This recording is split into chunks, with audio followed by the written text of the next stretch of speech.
हाँ। जो टॉपिक हम लोग कल पढ़ चुके थे वो था relay, transformer, diode, zener diode, photo diode, और ये कहाँ पे यूज होते हैं और कैसे यूज होते हैं। फोटो डायोड और एलईडी, लाइट इमिटिंग डायोड, ये हम लोग टॉपिक कल पढ़ चुके थे ना। चौथा टॉपिक क्या था, कोई बताएगा मुझे? एसी वेवफॉर्म,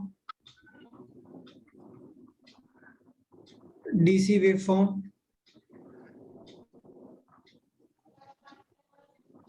और पांचवा जो पॉइंट था वो था बैटरी की सीरीज और पैरेलल, यही बताया था ना। हाँ, बैटरी को सीरीज कैसे करते हैं और कब करते हैं, बैटरी सीरीज और बैटरी पैरेलल कनेक्शन है ना, सीरीज कब करते हैं सर? और पैरेलल कनेक्शन। जो लोग वीडियो देख के नहीं आए हैं, मैंने कल मीटिंग में जो कुछ भी पढ़ाया था उसकी रिकॉर्डिंग करके वीडियो आप लोगों को सेंड किया था। अगर कोई चीज आपको नहीं समझ में आती है तो आप एक बार वीडियो रिपीट करके देख लिया करो। हाँ, 7 जो पॉइंट था वो क्या था, कोई बताएगा मुझे? आप में से, दोनों में से कोई और है जो थोड़ा, कोई और माइक लेना चाहे तो अपना हैंड रेस कर दो। कोई एक बंदा जो थोड़ा कॉपी में नोट डाउन भी करता होगा। पावर फैक्टर के बारे में बचाया था। हाँ, मैक्सिमम पावर फैक्टर कितना हो सकता है बताओ फिर मुझे आज। 3 प्रकार के होते हैं।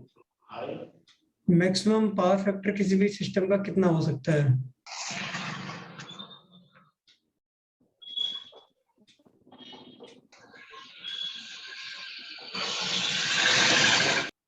गैसुद्दीन पासा को सेंस नहीं है, वो माइक ले लिए और शोर कर रहे हैं। सर आपका मनीष श्रेष्ठ, आप माइक ले लो, आपने आंसर दिया बढ़िया। मनीष श्रेष्ठ, मैं आपको माइक दे देता हूँ। सर आपकी आवाज बराबर नहीं आ रही है। मनीष श्रेष्ठ, मेरी आवाज आ रही है बढ़िया? नहीं सर, आ रही है, लेकिन सर मैं जहाँ पे हूँ ना, अच्छा तो मैं ले नहीं पाऊंगा, शोर आएगा। अच्छा ठीक है, आप म्यूट कर लो फिर। हाँ, ये टॉपिक थे और बाकी टॉपिक आप लोगों को वीडियो मिल गए होंगे, ट्रांसफार्मर और ये सब थे। अब जो टॉपिक रह गए हैं हम लोग उन पे चलते हैं, ठीक है।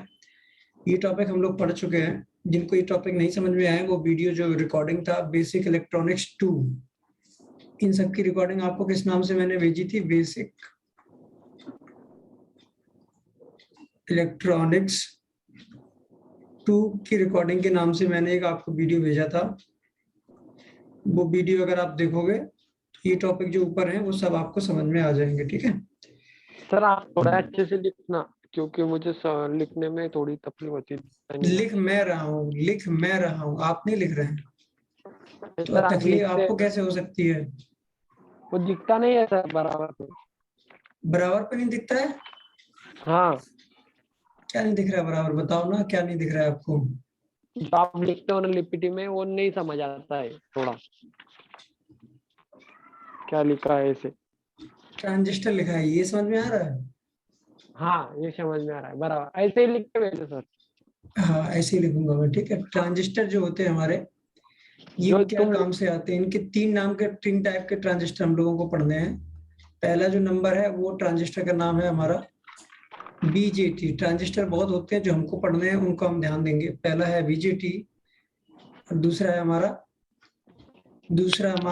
हमारा मॉसफेट,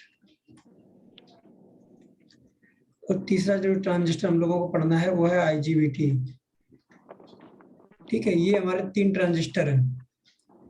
बीजेटी सबके लास्ट में टी बना हुआ है, इसका मतलब तीनों को तीनों ट्रांजिस्टर है। टी बना है, इसका मतलब 3 टर्मिनल है इनमें, ठीक है। 3 पेयर दिए गए हैं इनमें।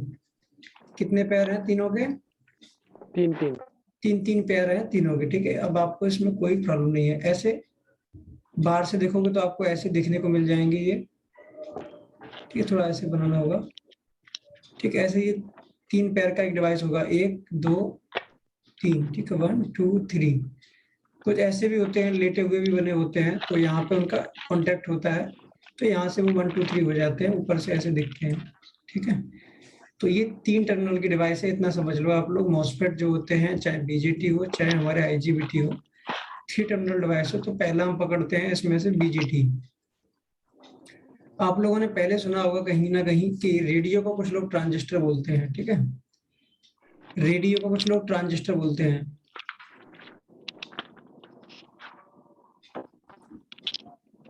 रेडियो को ट्रांजिस्टर बोलते थे, इसलिए बोलते थे क्योंकि ट्रांजिस्टर आपका यूज होता था किसमें, ट्रांजिस्टर आपका यूज होता था रेडियो के अंदर, इसलिए रेडियो को ही ट्रांजिस्टर बोलना स्टार्ट कर दिए थे।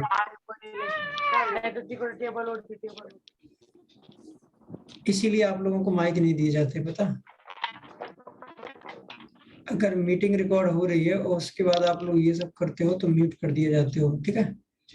ट्रांजिस्टर आपका यूज होता था रेडियो में, इसलिए लोग रेडियो को ही ट्रांजिस्टर बोलना स्टार्ट कर दिए। जो ट्रांजिस्टर इसमें यूज होता था उसको बोलते थे बीजेटी, ठीक है। तो बीजेटी आपके 2 टाइप के होते हैं, बीजेटी आपके 2 टाइप के होते हैं। पहला नंबर होता है आपका पीएनपी, दूसरा आपका जो होता है वो होता है एनपीएन। ये 2 टाइप के ट्रांजिस्टर होते हैं बीजेटी में, लेकिन बीजेटी के दोनों ही ट्रांजिस्टर का काम एक ही है। दोनों ट्रांजिस्टर का जो काम है वो काम है सिग्नल को एम्पलीफाई करना, सिग्नल को एम्पलीफाई करना। एम्पलीफाई का मतलब क्या होता है कि ये टेक्निकल वर्ड है और तो फिर आपको समझना पड़ेगा। एम्पलीफायर एक सॉन्ग आया था, आप लोगों ने सुना होगा,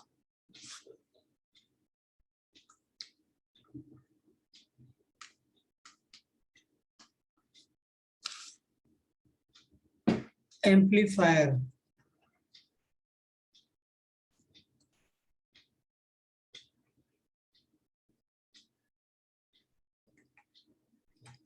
हाँ, किसी ने आंसर दिया है, नाम क्या है इनका, नाम क्या है इनका, सुखदेव भट्टाचार्य ने आंसर दिया है। एम्पलीफायर का मतलब होता है बड़ा कर देना, ठीक है, हूबहू, याद रखना, बड़ा करना लेकिन हूबहू बड़ा करना, ठीक है। मैं कैसे एग्जांपल दूंगा आपको, एक आपने गैस होती जो बर्नर, उसमें लाइटर से आप लोग क्या करते हो, एक छोटी सी चिंगारी देते हो, लाइटर से आप क्या करते हो, एक छोटी सी चिंगारी देते हो। ये लाइटर हो गया, या फिर ये मान लो कि मैच स्टिक की वो होगी स्टिक, ठीक है, स्टिक ये जल रही है, आप इसको एक बर्नर पे लेके जाते हो। बर्नर ये गैस का है, नीचे से गैस लगी है इसमें, ठीक है, ये चूल्हा हो गया गैस का, इस पे लेके जाते हो तो यहाँ पे ये जलने लगती है गैस, है ना। तो एक एक चिंगारी ने इतनी बड़ी आग बना दी, बहुत सारी चिंगारियां बना दी, ठीक है, मतलब उसको बड़ा कर दिया, है ना। तो छोटी सी चिंगारी ने आग लगा दी, इसको बोलते हैं बड़ा कर देना, बढ़ाना। बढ़ाना मतलब कि बहुत ज्यादा बड़ा कर देना। मैंने कहा कि 2 में मल्टीप्लाई करो 10 से, 2 बन जाता है 20। 2 फुट का आदमी, एग्जाम्पल ले रहा हूं, होता नहीं है, 20 फुट का हो जाए, इसको मतलब क्या कर दिया गया, एम्पलीफाई कर दिया गया। क्या कर दिया गया, एम्पलीफाई कर दिया, ठीक है, एम्पलीफाई कर दिया इसको। कहने का मतलब है, एम्पलीफायर का मतलब ये समझ लो, गुणा करना है, ठीक है, किसी भी चीज से, लेकिन जिससे गुणा करोगे वो चीज बड़ी होनी चाहिए, है ना। वो चीज आपकी क्या होनी चाहिए, बड़ी, एक से बड़ी होनी चाहिए। ये नहीं कि एक से छोटी, एक से छोटी चीज का गुणा करोगे तो संख्या जो पहले थी उससे छोटी आ जाती है, ठीक है। तो एम्पलीफायर का मतलब क्या, बड़ा कर देना। तो अगर मैंने कहा 1 वोल्ट 1.5 वोल्ट के सिग्नल को मुझे बनाना है 12 वोल्ट का, खूब जैसा 1.5 वोल्ट का सिग्नल है वैसा ही 12 वोल्ट का। अब कुछ लोग कहेंगे 12 वोल्ट की बैटरी होती है। देखो, बैटरी एक सोर्स है और मैं सिग्नल की बात कर रहा हूँ। सिग्नल का मतलब होता है किसी एक शेप में सिग्नल का आना। ये देखो, इसको मैंने कहा कि ये ऑन हो रहा है और इसको बोल रहा है मैंने ऑफ हो रहा है। इस टाइप का सिग्नल ये मान लो कि 1.5 वोल्ट का है। ऐसे ही मैं एक बड़ा सिग्नल बनाता हूँ यहाँ पे,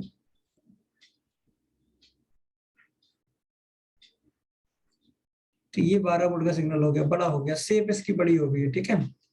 तो छोटे सिग्नल को बड़ा सिग्नल करना ये किसका काम होता है, बीजेटी का काम होता है। तो याद रखना, जो कंट्रोलर आपका होता है जिसमें प्रोग्राम पड़ा होता है, कंट्रोलर से जो सिग्नल आता है वो बहुत स्मॉल सिग्नल होता है। स्मॉल सिग्नल आप देते हो बीजेटी को सिग्नल देते हो, बीजेटी से आप किसी रिले को देते हो। यहाँ पर रिले की जगह कुछ भी हो सकता है, ये रिले एक प्रोडक्ट है, आपने रिले को दिया तो रिले ऑन हो गई, क्या हो गई, रिले ऑन। ऐसे किसी और डिवाइस को दोगे वो ऑन हो जाएगी, ठीक है, किसी को भी दोगे वो ऑन हो जाएगी, ठीक। तो रिले को दोगे तो रिले ऑन हो जाएगी और किसी और डिवाइस को दोगे ऑन हो जाएगी। तो आपने क्या किया, कंट्रोलर से जो सिग्नल आ रहा था, मान लो कि 1.5 वोल्ट का 1.2 वोल्ट का सिग्नल आपने डीसी दिया, तो 1.2 वोल्ट से रिले ऑन करोगे तो रिले से आप सप्लाई 220 वोल्ट की भी ऑन करवा सकते हो। कहने का मतलब ये समझ लो 220 की सप्लाई को ऑन करने के लिए आपने 1 वोल्ट का सिग्नल दिया और उसने 220 वोल्ट की सप्लाई ऑटोमेटिक ऑन कर दी, ठीक है। ये बात समझ में आ गई आपको, ठीक है। अब बात करते हैं हम लोग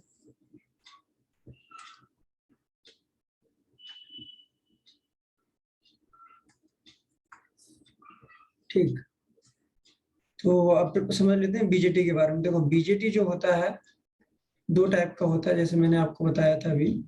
पहला होता है पीएनपी, एनपीएन, दूसरा होता है आपका पीएनपी, ठीक है। बीजेटी का जो नाम है, आपको कोई नाम तो लग नहीं रहा है, तो इसका फुल फॉर्म होता है बाइपोलर जंक्शन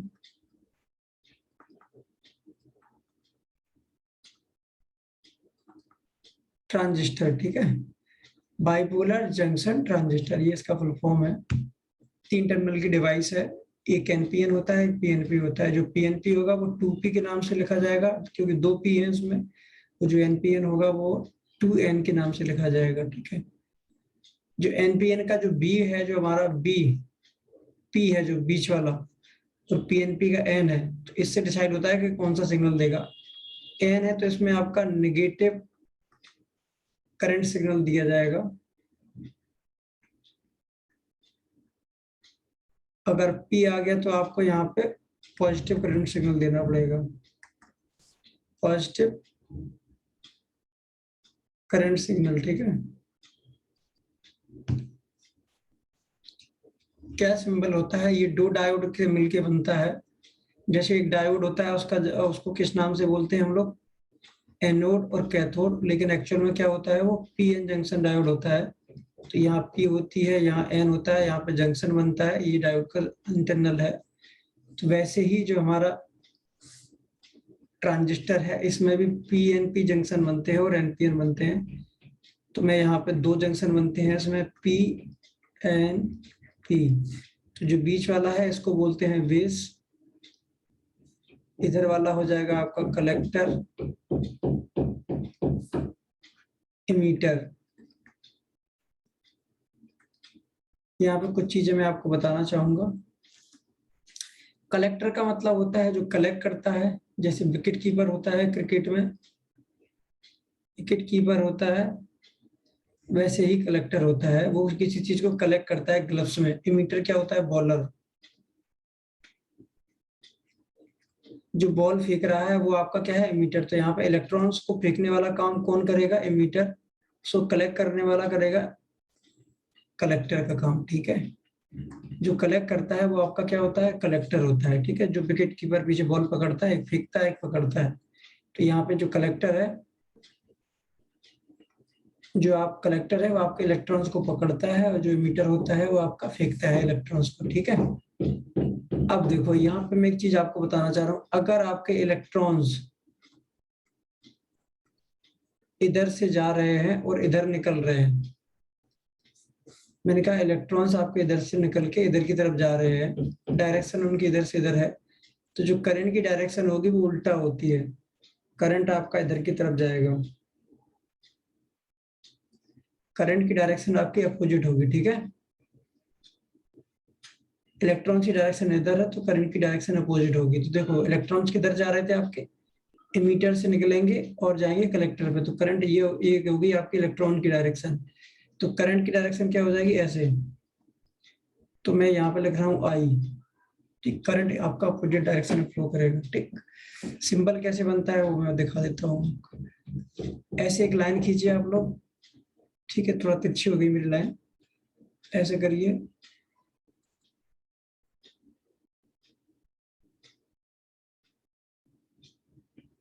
एक टर्मिनल ये हो गया, एक टर्मिनल ये हो गया, 3 टर्मिनल हो गए। इसको आप सर्कल कर दीजिए, इसको बोलते हैं बीजेटी। ये सर्कल सा जो आपको दिख रहा है ना, इसको बोलते हैं बीजेटी। इसका ये हो गया बेस, ये हो गया कलेक्टर।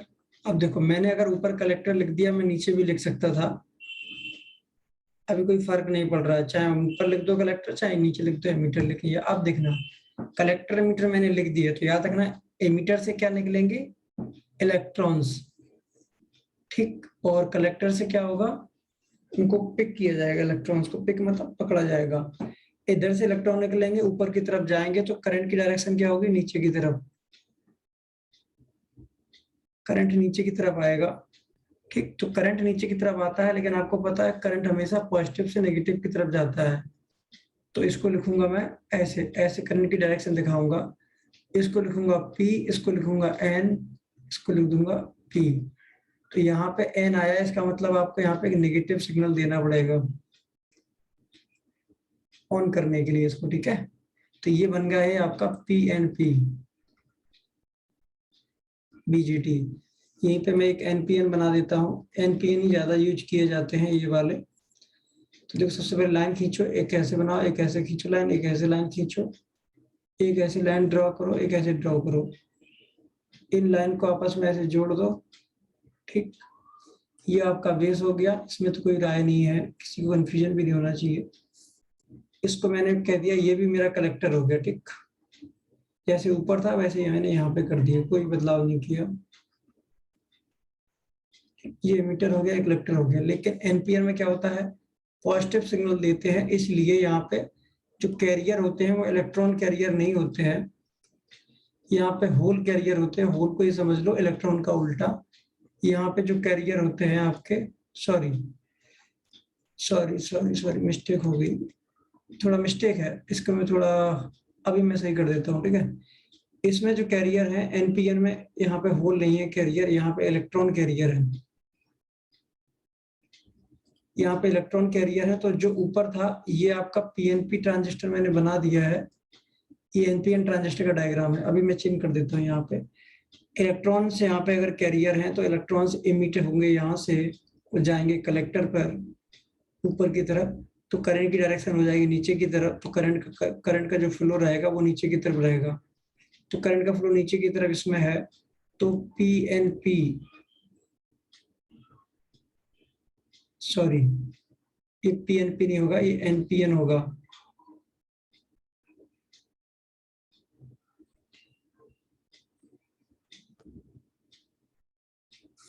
यहाँ पे जो कैरियर होते हैं हमारे, होल होते हैं, और होल का जो फ्लो होता है करंट का, करंट नीचे की तरफ जा रहा है, देखो मैंने यहाँ बनाया भी है, करंट अगर नीचे की तरफ जा रहा है तो आपका कैरियर भी नीचे की तरफ ही जाएंगे, होल आपके नीचे की तरफ जाएंगे, सेम डायरेक्शन में जाते हैं। तो ये कलेक्टर नहीं बन पाएगा, इसको एमीटर बनाना पड़ेगा हमको।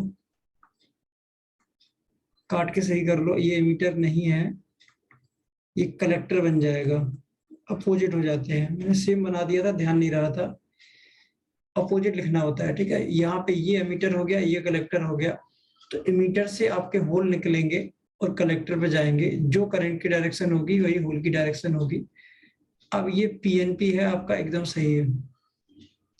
बस इतना ही बदलाव करना था, एमीटर को नीचे रखना था, उसको ऊपर करना था, ठीक है। यहाँ पे इलेक्ट्रॉन्स कैरियर है, तो आपका जो करंट का डायरेक्शन नीचे की तरफ होगा, और आपके जो कैरियर होंगे वो ऊपर की तरफ जाएंगे। तो करंट की डायरेक्शन के हिसाब से आप क्या करोगे, इसको जहाँ पे करंट, इसमें नीचे की तरफ एरो लगेगा। एक चीज याद रखना, इसमें जो एरो लगाया जाएगा वो ऊपर एरो नहीं लगेगा, एरो इसमें कहाँ लगाया जाता है, नीचे की तरफ लगाया जाता है। उसमें ऊपर की तरफ एरो लगता है, इसमें नीचे की तरफ एरो लगता है। तो ये बन जाएगा हमारा एन पी एन। तो P और N के बीच में आपको एरो लगाना होता है, तो यहाँ पे लगा दिया मैंने P और N के बीच में एरो, यहाँ पे PN ये आ गए, तो नीचे की तरफ एरो ऐसे लगा दिया। ये दो ट्रांजिस्टर होते हैं, आप डीप में इसकी फोटो वगैरह मैं भेज दूंगा, आप लोग वहां से देख लेंगे, ठीक है। दोनों ही आपके यूज होते हैं, ज्यादातर NPN यूज किया जाता है, दोनों ही सिग्नल को एम्पलीफाई करते हैं, ठीक है। 2 वोल्ट के सिग्नल को बड़ा ऑन करना है किसी भी डिवाइस को, तो उसमें बीजेटी आगे लगाया जाता है। जैसा हम लोगों ने कल रिले देखा था, वहां पे एक सीरीज में लगा था। अभी मैं एक बार और दिखा देता हूँ आप लोगों को। एक बार मैं आपको दिखा देता हूँ कैसे यूज करते हैं हम लोग। ये देखो,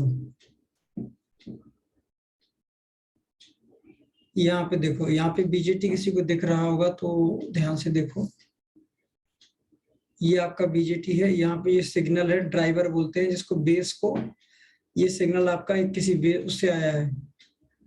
यहाँ पे एक आईसी लगी होगी, आईसी से सिग्नल आया होगा, इसको कंट्रोलर बोलते हैं। कंट्रोलर से सिग्नल आके किसी एक पिन से सिग्नल आया होगा, वो इस पे गया होगा, फिर ये ऑन होता है, ऑफ होता है। बीजेटी का यही काम है, एम्पलीफाई करता है। तो ये आपकी 6 वोल्ट की रिले लगी है, 6 वोल्ट की सप्लाई ने 110 वोल्ट की सप्लाई को ऑन कर दिया है। देखा आपने यहाँ पे 1 वोल्ट का सिग्नल दिया, 1 वोल्ट ने 6 वोल्ट की सप्लाई को ऑन किया, 6 वोल्ट ने उठा के किसको ऑन कर दिया, 110 वोल्ट की सप्लाई को। कहने का मतलब है 1 वोल्ट की सप्लाई से आपने 110 वोल्ट की सप्लाई को ऑन कर लिया, बिना किसी की मदद लिए। किसी ह्यूमन बीइंग को काम पे आपने नहीं लगाया और ये काम हो गया। ठीक है, बीजेटी हमेशा सीरीज में लगता है, याद रखना ये बात। बीजेटी हमेशा सीरीज में लगता है। दूसरा जो हमारा आ गया है ट्रांजिस्टर, वो है हमारा मॉसफेट। बीजेटी में कुछ कमियां हैं। बीजेटी में कमी ये है कि इसको करंट सिग्नल से ही ऑन किया जा सकता है। बीजेटी को आप करंट सिग्नल देके ऑन करते हैं, ठीक है। एक करंट सिग्नल बना के देना पड़ता है, तब जाके ये ऑन होता है। तो इसका मतलब ये होता है करंट पे आदमी का कंट्रोल थोड़ा कम होता है। तो इसको ऑफ करने में बहुत टाइम लगता है, इसलिए बीजेटी को हम स्विचिंग में यूज नहीं कर सकते हैं। अगर हम चाहें तो बीजेटी को बहुत तेजी से ऑन ऑफ नहीं करवा सकते हैं। एक बार इसको ऑन कर दिया, थोड़ा इसको रेस्ट की जरूरत होती है, तब ये दोबारा ऑन होता है। लेकिन मॉसफेट में ऐसा नहीं होता है। तो जो बीजेटी में कमी थी वो यहाँ पे दूर की जाएगी। तो मॉसफेट का फुल फॉर्म जो होता है मेटल ऑक्साइड सेमीकंडक्टर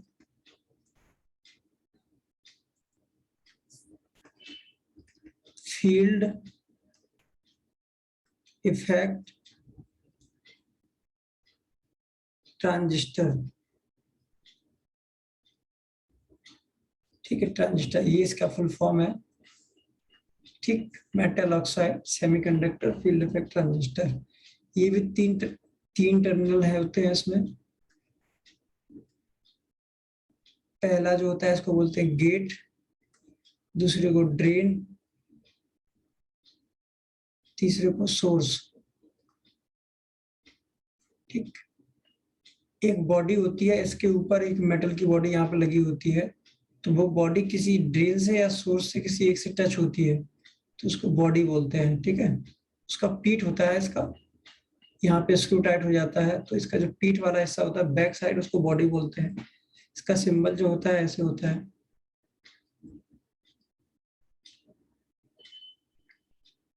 बीच में एक गैप देना होता है, इसको हम लोग गेट बोलते हैं, इसको ड्रेन बोलते हैं, इसको सोर्स बोलते हैं। ठीक है, अगर ये बॉडी आपकी, इसके बॉडी की, इस कंपोनेंट की बॉडी आपकी सोर्स के साथ कनेक्ट है, तो आपको बॉडी के सामने ऐसे एरो लगाना पड़ेगा। वो ये कहेगा इसकी बॉडी डॉट डॉट करना पड़ेगा, और दूसरा काम करना पड़ेगा आपको, डॉट डॉट लगाना पड़ेगा। डॉट डॉट यहाँ पे लग नहीं पा रहा है, तो मैं ऐसे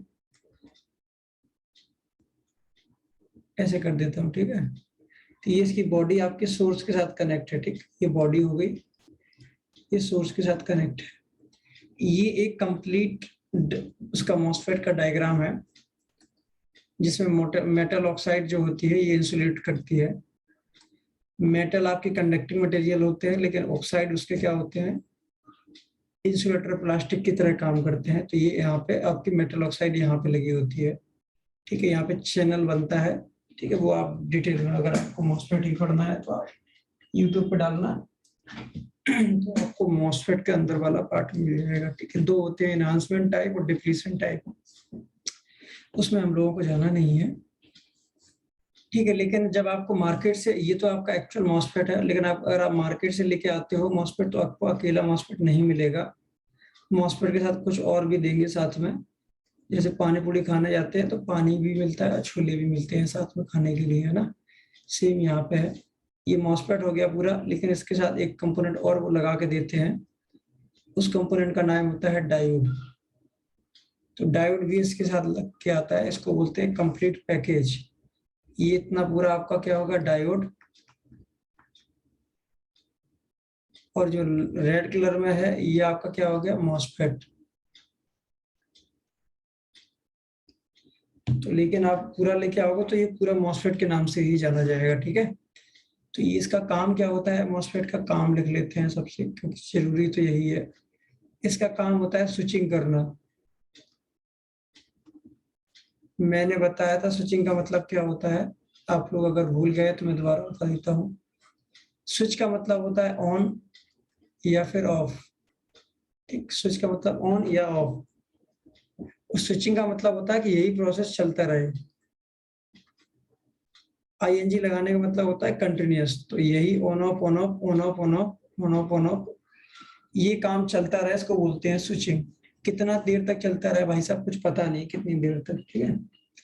लेकिन 1 सेकंड में ये 20,025 किलो हर्ट्ज, किलो लिख दो, 20,000 बार ये ऑन ऑफ हो सकता है। कहने का मतलब है एक मॉसफेट की स्विचिंग की फ्रिक्वेंसी जो होती है वो 65 के तक जा सकती है, किलो हर्ट्ज। मतलब 1 सेकंड में ये 65,000 बार ऑन ऑफ कर सकता है। अगर कोई चीज 65,000 बार 1 सेकंड में ऑन या ऑफ हो रही है, on off on off on off on off हो रही है, तो वो कितनी जोर से गर्म होगी। इसीलिए मॉसफेट के पीछे जो बॉडी होती है, यहाँ पे आपको हीट सिंक लगानी पड़ती है एल्यूमिनियम की, ठीक है, जो उस गर्मी को खींचती है इस मॉसफेट से, ठीक है। इस मॉसफेट से वो क्या करती है, इसके अंदर की गर्मी को बाहर निकालती है और उसको पंखे के थ्रू बाहर फेंक देती है, ठीक है।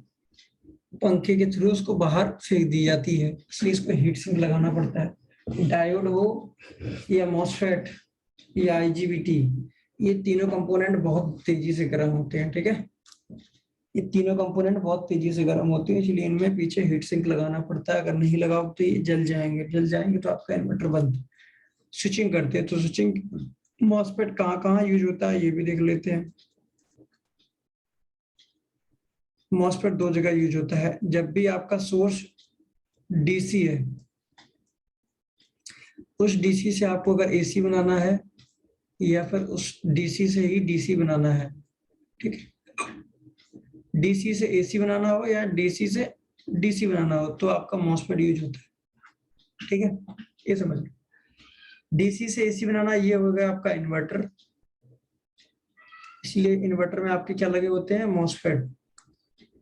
याद रखना कि इन्वर्टर में आपके क्या लगे होते हैं, मॉसफेट। डीसी से डीसी बनाना हो उसको बोलते हैं सोलर चार्जर। इसको क्या बोलते हैं, सोलर चार्जर। सोलर चार्जर जो होते हैं हमारे, उसके अंदर मॉसफेट लगे होते हैं, ठीक है। सोलर चार्जर जो हमारे होते हैं उसके अंदर भी मॉसफेट लगे होते हैं, और जो इन्वर्टर होता है उसके अंदर भी आपके मॉसफेट होते हैं। मॉसफेट स्विचिंग करके आपके वोल्टेज को डाउन करते हैं सोलर चार्जर के केस में, ठीक है। पावर को डाउन करते हैं, पावर को डाउन नहीं करते हैं, वोल्टेज और करंट को एडजस्ट करते हैं और पावर को कम से कम लॉस होने की कोशिश करते हैं, ठीक। ये मॉसफेट का काम हो गया, स्विचिंग करता है मॉसफेट। तीसरा कंपोनेंट जो आता है ट्रांजिस्टर आईजीबीटी। आईजीबीटी का फुल फॉर्म होता है इंसुलेटेड गेट।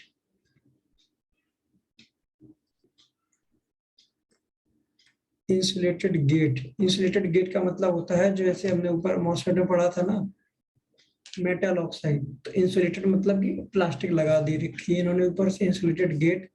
अब वो कैसे इंसुलेटेड किया गया है, बाइपोलर, स्पेलिंग मिस्टेक होगी थोड़ा, मैं सही कर देता हूँ। बाइपोलर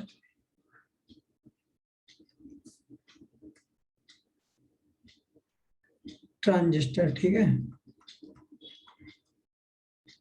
ये इसका फुल फॉर्म है। ये आईजीबीटी आप ये समझ लो, ये कोई डिवाइस अलग से नहीं थी, पहले आपकी बीजेटी थी, बीजेटी के बाद आपकी मॉसफेट आई। कुछ चीजें मॉसफेट में अच्छी हैं, कुछ चीजें बीजेटी में अच्छी है। बीजेटी में अच्छा ये है कि ये आराम से करंट को हैंडल कर लेता है, ठीक है।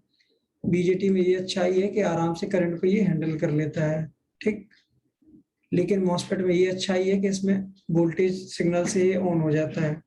तो बीजेटी में जो कमी थी वो मॉसफेट में अच्छाई थी। तो दोनों में जो मॉसफेट में कमी थी वो बीजेटी में अच्छाई थी। दोनों की अच्छाइयाँ एक दूसरे में ऐड करके एक नई डिवाइस बनाई गई है, उसको बोलते हैं IGBT। अगर कोई चीजें दो लोगों से मिलके बनती है तो उनकी शक्ल भी उन्हीं दोनों जैसी होती है। बोलते हैं मम्मी का, ये मेरा बच्चा मम्मी पे गया है, ये मेरा पापा पे गया है। लोग बोलते हैं ना ये बच्चा पापा पे है, ये मम्मी पे है। तो मतलब कुछ पार्ट पापा पे होते हैं, कुछ माँ पे होते हैं। तो सेम चीज यहाँ पे है। तो ये जो IGBT है ये दोनों बीजेटी और मॉसफेट पे कुछ ना कुछ अपने लक्षण शो करेगा। वो क्या लक्षण है वो देखते हैं हम लोग हैं। आप पहले में आप लोग बताना ये क्या है, लेकिन आप बता नहीं सकते हो। अगर मैं माइक दे दूंगा आप लोग शोर करोगे भी। ये मैंने इतना पार्ट बनाया और यहाँ पे गेट लिख दिया। इतना पार्ट जो है ये हमारा किसका हो गया, मॉसफेट का। मॉसफेट आपने आगे से अगर बनाया हो तो देखो ऐसे ही मॉसफेट बनता है। मॉसफेट कॉपी में देखो, अगर आपने कॉपी में बनाया है तो मॉसफेट आपको ऊपर से ऐसे ही दिखेगा। लेकिन बीजेटी के लिए सिग्नल आपने तिरछे बनाए थे ऐसे।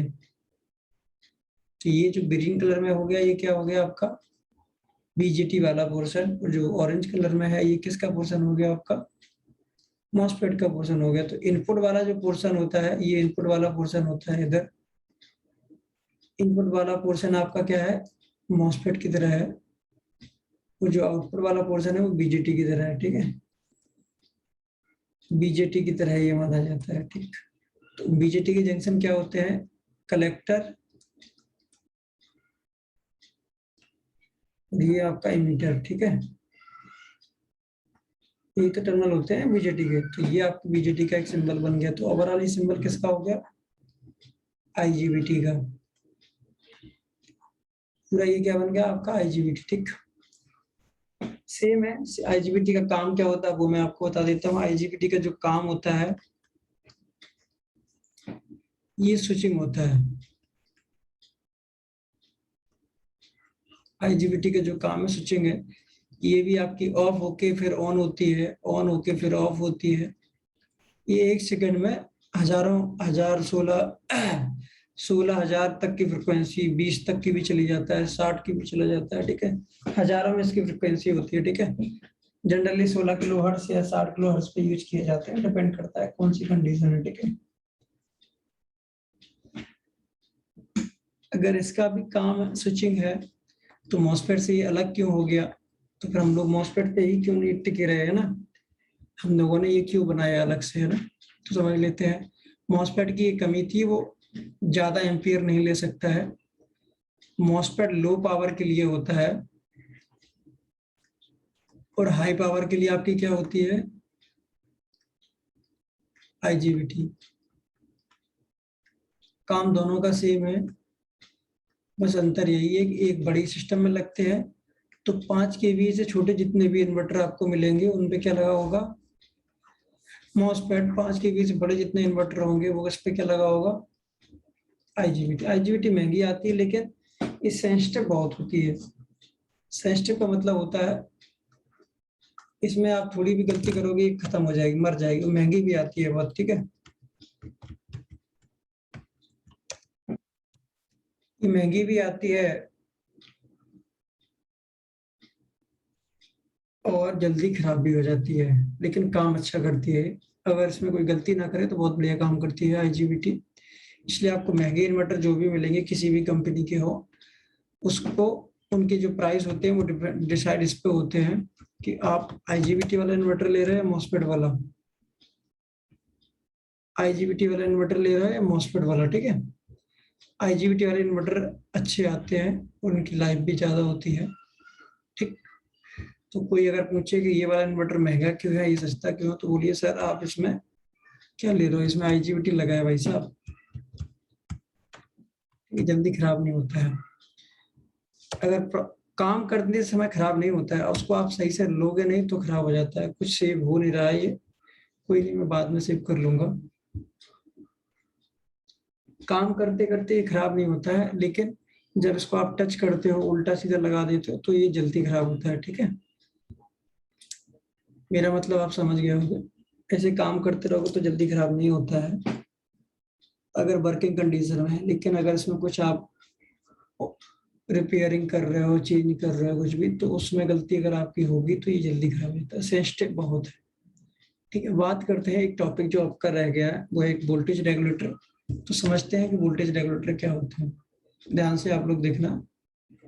वोल्टेज रेगुलेटर, जैसा कि मैंने बताया था, वोल्टेज रेगुलेटर या फिर पुलिस का रेगुलेशन, रूल्स एंड रेगुलेशन नाम आप सभी ने सुना होगा। Rules and regulation, rules and regulation क्या होता है? रेगुलेशन ये होता है, कोई एक आदमी रूल्स बना देता है, उन्हीं को पालन करना होता है।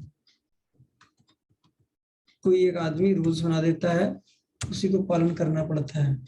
ठीक, रूल बन गए, उसको पालन करना है, उसी को बोलते हैं रेगुलेशन। ठीक है, तो वोल्टेज रेगुलेटर का मतलब क्या है? ये वोल्टेज को रेगुलेट करता है। ठीक, रेगुलेट का मतलब होता है कुछ कुछ कांस्टेंट रखना। कांस्टेंट का मतलब होता है ना कम ना ज्यादा, बराबर रहना। ठीक है, उसको बोलते हैं कांस्टेंट। तो ये बिल्कुल मॉसफेट जैसा लगता है, देखने में आप लोग कंफ्यूज हो जाओगे, हूबहू मॉसफेट जैसा होता है।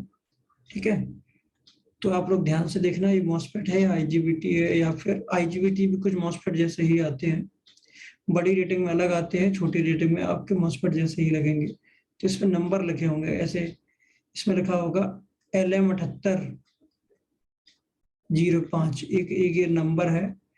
तो 7805 का मतलब है, 05 का मतलब है ये 5 वोल्ट का है, और 78 का मतलब है +5 वोल्ट का है। तो ये कह रहा है कि LM कंपनी का नाम है, ब्रांड। तो +5 वोल्ट डीसी सप्लाई आपको आउटपुट में लेना है।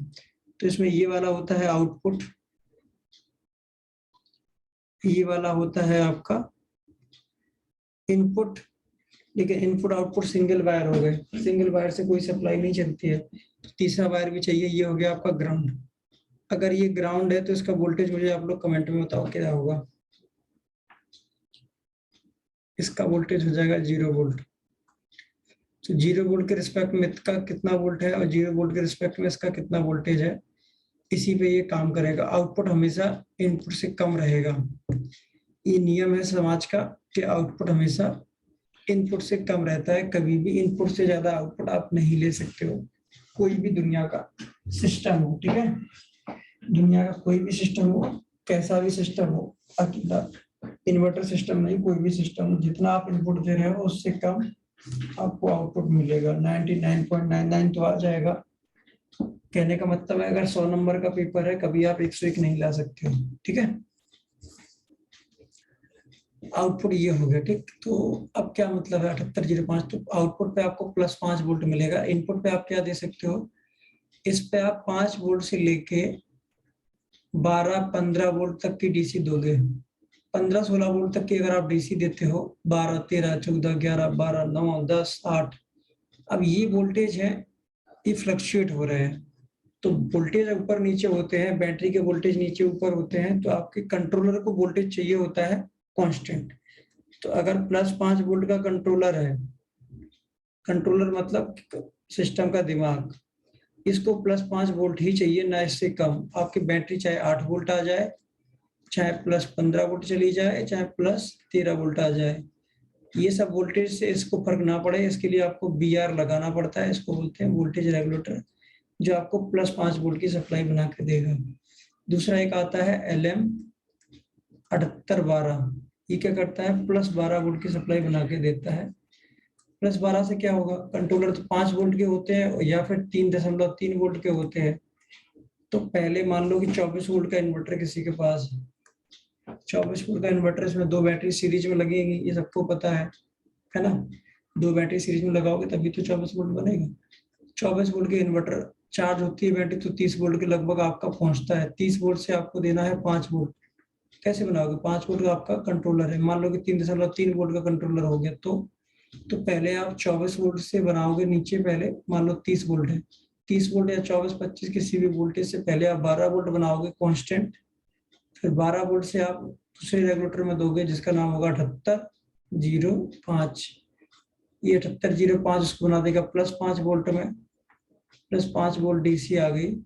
अगर मान लो कि 3.3 वोल्ट का आपका कंट्रोलर है, कंट्रोलर भी आपके अलग अलग होते हैं, अगर ये इस 3.3 वोल्ट की आपकी आईसी है तो 5 वोल्ट से फिर से आपको एक रेगुलेटर खरीदना पड़ेगा मार्केट से, उसका नाम होता है LD3V3।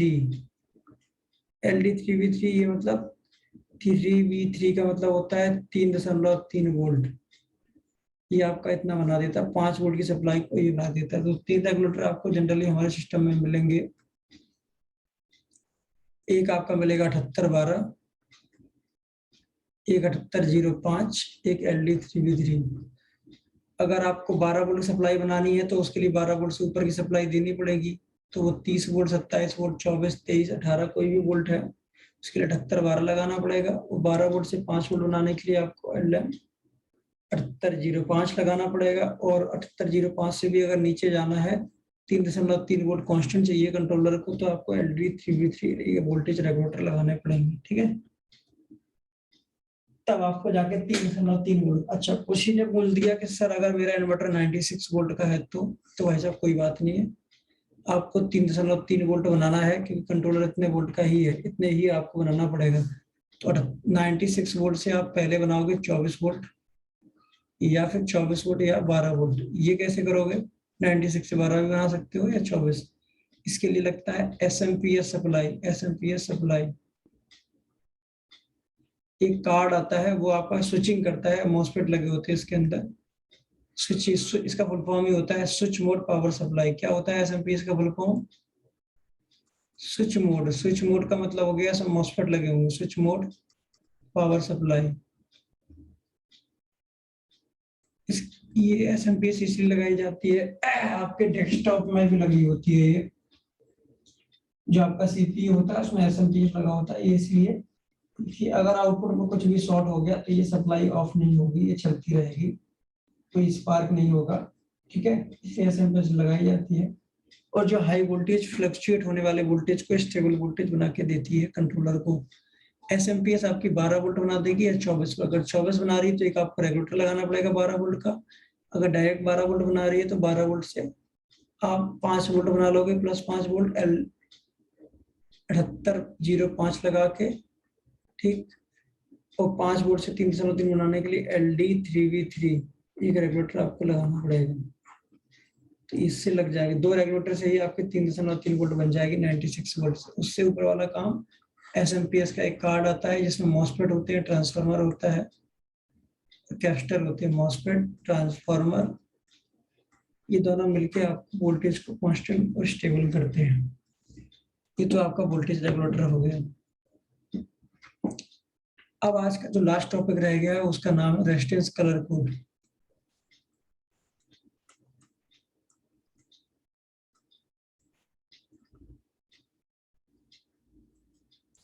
रेजिस्टेंस कलर कोड ये आज का टॉपिक है, इसको हम लोगों को पढ़ना है। तो मैं आपको कुछ लिखने के लिए स्क्रीन पे दे रहा हूँ, उसको आप लोग फटाफट कॉपी में लिख लीजिए, फिर मैं इसके आगे कंटिन्यू करता हूँ। टाइम लीजिए, सभी लोग कॉपी में लिखेंगे। कॉपी में लिखने के बाद इसकी फोटो मुझे व्हाट्सएप पे भेजना सभी लोग। जो नहीं भेजेगा उसकी अटेंडेंस नहीं होगी, जो जो भेजता जाएगा उसकी मैं अटेंडेंस लगा दूंगा। और याद रखना, कोई भी बंदा किसी और की फोटो मत भेजना, मैं इतना बेवकूफ नहीं हूँ यहाँ पे, ठीक है। कुछ लोग क्या करते हैं, लिखते नहीं है, पड़ोसी की फोटो भेज देते हैं ग्रुप में, ठीक। तो ये गलती से भी मत करना कोई भी, कि उसकी फोटो उसने लिखा था कॉपी में, उसकी फोटो उठा के भेज दी मुझे। सभी लोग कॉपी लो और उसको फटाफट अपनी अपनी कॉपी में लिखो और मुझे उसकी फोटो खींच के व्हाट्सएप भेजो।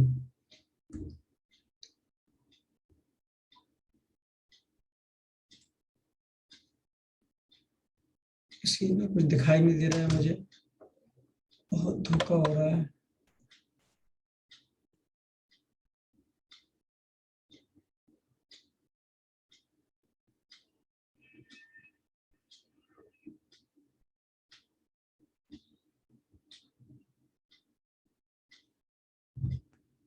नीचे प्ले नहीं हो रहा, कोई नहीं, मैं दूसरे प्लेयर से ओपन करता हूँ इसको।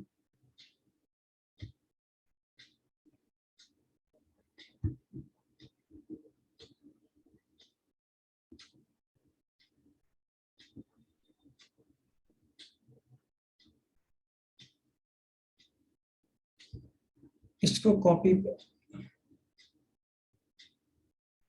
रेजिस्टेंस के दो काम होते हैं, ये वोल्टेज को डाउन करता है और करंट को भी लिमिट करता है।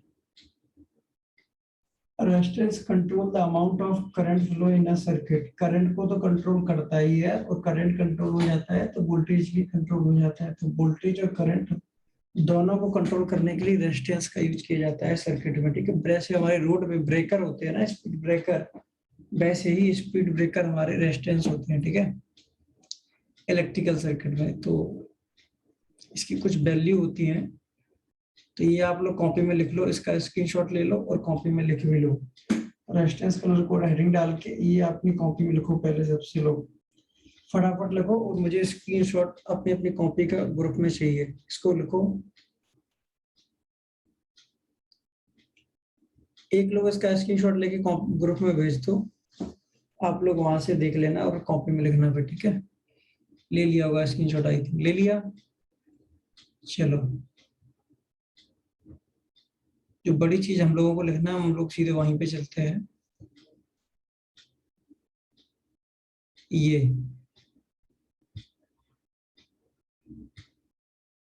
ये कॉपी में लिख लो आप लोग। ये पूरा दिख रहा है ना, 0 से लेके 9 तक का नंबर और ये नाम, पूरा लंबी कॉपी में लिख लो, बढ़िया जगह बना बना के, इसको फटाफट लिखो, ठीक।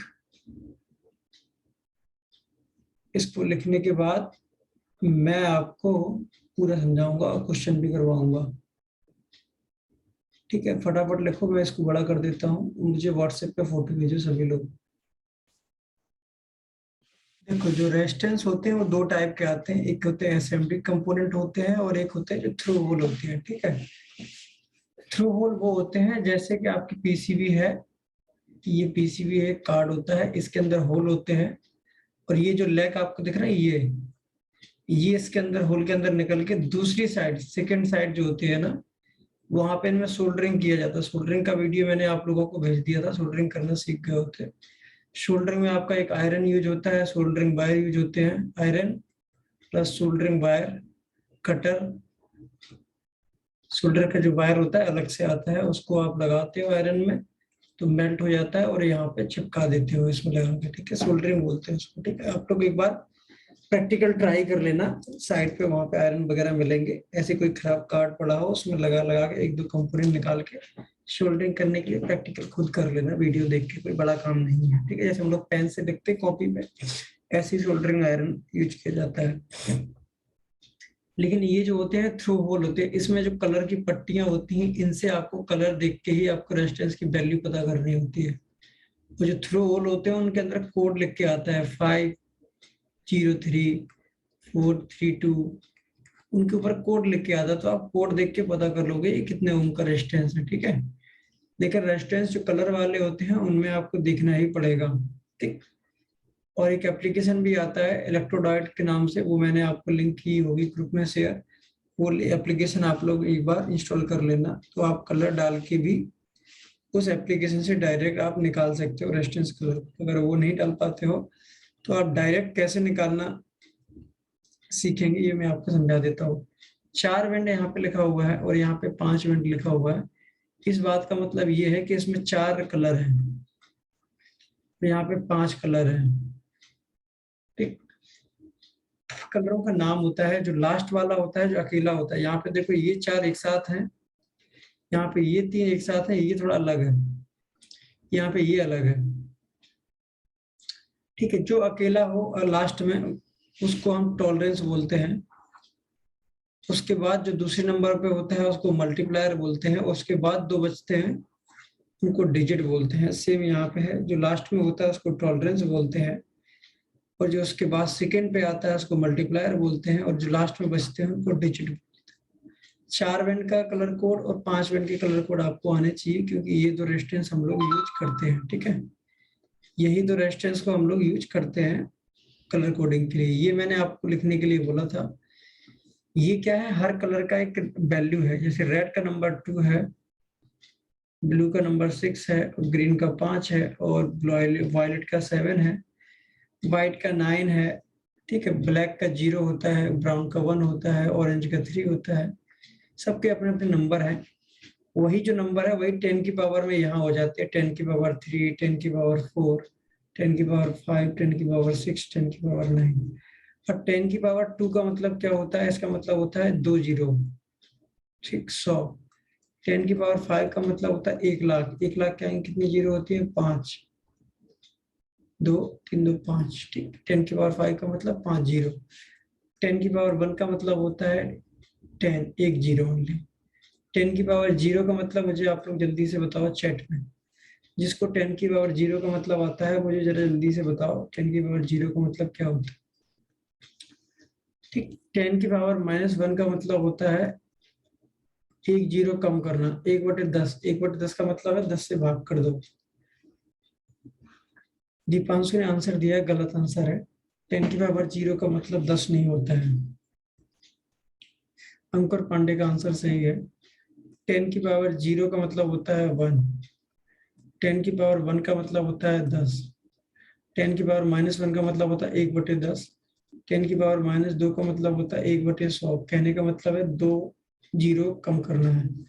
और 10 की पावर 5 का मतलब होता है 5 जीरो बढ़ाना है, मतलब 1 लाख से गुणा करना है। 3, 2, 5, 5 जीरो बढ़ानी है। 10 की पावर -2 का मतलब होता है 2 जीरो कम करनी है, भाग करना है, ठीक है। ये वैल्यू आपको समझ में आ गई होगी, ठीक है। जैसे यहाँ पे लिखा 10 की पावर -2, 10 की पावर -1, 10 की पावर 8, 10 की पावर 3, 10 की पावर 2, ये क्या है? आपके मल्टीप्लायर। ये इनकी डिजिट वैल्यू है हर कलर की। ये डिजिट वैल्यू है, हर कलर का मल्टीप्लायर भी है। जैसे येलो की डिजिट क्या है? 4, उसका मल्टीप्लायर क्या है? 10 की पावर 4। अगर येलो कलर मल्टीप्लायर में आएगा तो 4 जीरो बढ़ा देगा, ठीक है। इनकी टॉलरेंस वैल्यू सारे कलर की। टॉलरेंस का मतलब होता है, टॉलरेंस का मतलब ये समझ लो आप लोग, कम या ज्यादा, एडजस्ट करना, कम या ज्यादा। जैसे हम लोग बोलते हैं ना दुकान पे, मोल भाव कर दे, थोड़ा कम ज्यादा कर लो, है ना। हालांकि हमारा मतलब क्या होता है? कम कर लो। बोलते हैं हम लोग क्या है? कम ज्यादा कर लो, मोल भाव कर लो, है ना। मतलब आशा क्या होता है? कम कर लो। ऐसे यहाँ पे होता है रेजिस्टेंस का। टॉलरेंस का मतलब होता है वैल्यू आपकी जो मैं कह के दे रहा हूँ उसमें थोड़ा बहुत कम ज्यादा हो सकती है। जैसे हम लोग मीडियम साइज की शर्ट लेके आते हैं अपने लिए, ठीक है। कोई पर्टिकुलर साइज की हम कोई कपड़ा लेके आते हैं तो क्या वो फिट होती है? क्या एम साइज की? नहीं। किसी को वो फिट होती है, किसी को थोड़ा बहुत लूज होती है, किसी को थोड़ा बहुत टाइट होती है। तो ये लूज या टाइट जो हो रही है हमारी, इसका मतलब है आपका टॉलरेंस थोड़ा बहुत हर बॉडी का अलग अलग होता है, ठीक। तो ऐसी रेजिस्टेंस आपने बनाया, मैंने कहा कि आपने 100 ओम का एक रेजिस्टेंस बना दिया, तो ये 100 का है या नहीं है? इसमें ये कितना परसेंट गलत है? ये 99 ओम का भी हो सकता है, ये 101 ओम का भी हो सकता है। तो ये कितने परसेंट का इसमें है? 1% का अगर इसमें टॉलरेंस है तो ये 99 से लेके 101 के बीच में हो सकता है। इसको बोलते हैं टॉलरेंस, ठीक है। 99 ओम से लेके ये कितने के बीच में हो सकता है? हमारा 101 के बीच में। इसको बोलते हैं टॉलरेंस। क्लियर? ठीक। अभी आप लोगों की अटेंडेंस नहीं हुई है तो कृपा करके अटेंडेंस के लिए वेट करें। मैं आपकी अटेंडेंस थोड़ी देर बाद लूंगा, ठीक है। ये आप लोगों ने कॉपी में लिख लिया है। जैसे टॉलरेंस आपका ब्राउन का होता है 1%, और सबसे अच्छा टॉलरेंस किसका माना जाएगा? इसका, ग्रे का, 0.05%। जितना कम टॉलरेंस हो उतना बढ़िया है ना। कोई कपड़ा ना लूज हो ना फिट, ना लूज हो ना टाइट हो, वो बढ़िया माना जाएगा। तो जितनी कम लूजनेस और टाइटनेस होगी उतना बढ़िया है। तो ग्रे का सबसे अच्छा टॉलरेंस होता है 0.05%। जितना ज्यादा होगा ये उतना बेकार है। 10% है। ये सिल्वर का टॉलरेंस होता है, ये बेकार माना जाता है। गोल्ड का 5% थोड़ा बहुत ठीक है। इसका 4% थोड़ा बहुत ठीक है। पॉइंट आधा परसेंट ठीक है।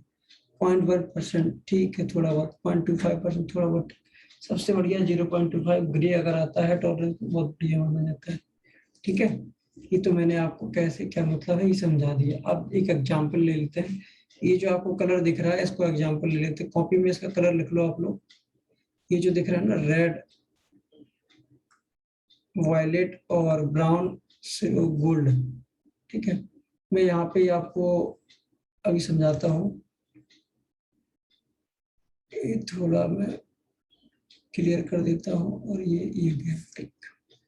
चलिए, ये रेजिस्टेंस कलर कोड है, मैंने एक एग्जांपल ले लिया है और वो एग्जांपल क्या है आप लोग देख रहे होंगे। उसका जो कलर था रेड, थोड़ा मैं इसको बड़ा कर दूंगा आप लोगों को दिखाई भी दे, उसको देख के आप लोग समझ भी पाए। ठीक है, कलर साइड में देखते रहना। ठीक है, तो कलर क्या था इसका, रेड, वायलेट, वायलेट के बाद हो गया आपका ब्राउन कलर था, है ना। ब्राउन के बाद गोल्ड था। ये कितनी लाइन है, ये आपकी 4 लाइन है। ठीक है, इस 4 लाइनों को देख के आपको इसकी वैल्यू निकालनी है, क्या वैल्यू होगी इस रेजिस्टेंस की। ठीक है, तो आपको मैं सरल तरीका बताता हूँ। गोल्ड है, गोल्ड का क्या है, ये टॉलरेंस पे है। ब्राउन आपका मल्टीप्लायर पे है। टॉलरेंस हो गया, मल्टीप्लायर हो गया, क्या बचते हैं 2 डिजिट। तो ये आपका डिजिट पे हो गया। ठीक है, तो गोल्ड का टॉलरेंस कितना है ये आपको यहाँ से देखना पड़ेगा। ये गोल्ड है, इसका टॉलरेंस लिखा है, तो कितना लिखा हुआ है 5%। तो आप 5% सीधे लिख दीजिए, उसके आगे प्लस माइनस लगा दीजिए, क्योंकि टॉलरेंस है तो कम ज्यादा हो सकता है, तो प्लस माइनस लगा दो। ब्राउन का मल्टीप्लायर क्या होता है आप लोग कॉपी में देख के बताइए। ये रहा ब्राउन, ये इसका मल्टीप्लायर, तो ब्राउन का मल्टीप्लायर क्या हो गया 10 की पावर 1। 10 की पावर 1 मल्टीप्लायर है तो मल्टीप्लाई कर दीजिए। डिजिट, वायलेट का डिजिट क्या होता है 7, रेड का डिजिट क्या होता है 2। तो 27 इंटू 10 की पावर 1 का मतलब होता है 10 प्लस माइनस 5%। ये कितना निकल के आया 270 ओम का रेजिस्टेंस ये निकल के आया। ठीक है, ये 270 ओम का एक रेजिस्टेंस हो गया। अब मैं 5 वेंट का एक रेजिस्टेंस ले लेता हूँ, आप ही के सामने में कलर ले लेता हूँ। कलर में लेता हूँ, देखो ग्रीन, ग्रीन ले लिया, और दूसरा हो गया ब्लू हमारा कलर। दूसरा आपका ब्लू कलर हो गया, रेड हो गया, ये भी रेड हो गया, और यहाँ पे मैं सिल्वर ले लेता हूँ। ये 5 कलर हैं, इसका हमको बनाना है। तो कुछ लोग जिनको समझ में आ गया वो ट्राई करें, मैं सॉल्व करता हूँ इसको अपने अपने साइड से। सिल्वर का टॉलरेंस, सिल्वर आपका टॉलरेंस में है, रेड आपका मल्टीप्लायर में है, ये 3 आपके क्या है डिजिट में है। सीधे सीधे जो इनके अंक है वो लिखना पड़ेगा। तो सिल्वर का टॉलरेंस कितना होता है 10% प्लस माइनस। रेड का मल्टीप्लायर होता है 10 की पावर 2, मल्टीप्लायर है तो गुणा कर दो आगे। रेड का डिजिट होता है 2, ब्लू का डिजिट होता है आपका 6, ग्रीन का डिजिट होता है 5। तो जो वैल्यू आई 562 गुणा 100 प्लस माइनस 10%। ठीक है, तो इसको मैं कैसे लिखूंगा 56200, इतने उनका रेजिस्टेंस है जिसमें 10% ऊपर नीचे हो सकता है। इसका आंसर आ गया ये। ठीक है, समझ में आ गया होगा। अगर नहीं समझ में आता है तो मैं ये वीडियो रिकॉर्ड कर रहा हूँ, इसकी रिकॉर्डिंग आपको भेजूंगा। आप लोग रिकॉर्डिंग देख के दोबारा भी ट्राई कर सकते हो, समझ सकते हो। ठीक है, एक एग्जांपल और ले लेता हूँ। एक लिया मैंने रेड, फिर लिया ब्लैक, फिर लिया ब्लैक, फिर ले लिया ब्लैक, 3 बार ब्लैक लिया रात में, और एंड में ले लिया गोल्ड। ये कलर लिया है 5 बैंड में है, इसको हम लोग समझते हैं। ठीक है, कुछ लोग आंसर सही दे रहे हैं, अच्छा समझ रहे हो आप लोग।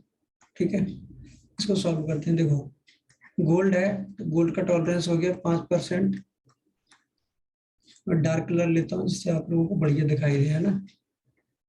चलिए 5% हो गया। ब्लैक, ब्लैक का आप मल्टीप्लायर देखेंगे तो ब्लैक का मल्टीप्लायर होता है 10 की पावर 0, तो वो मैंने रख दिया गुणा।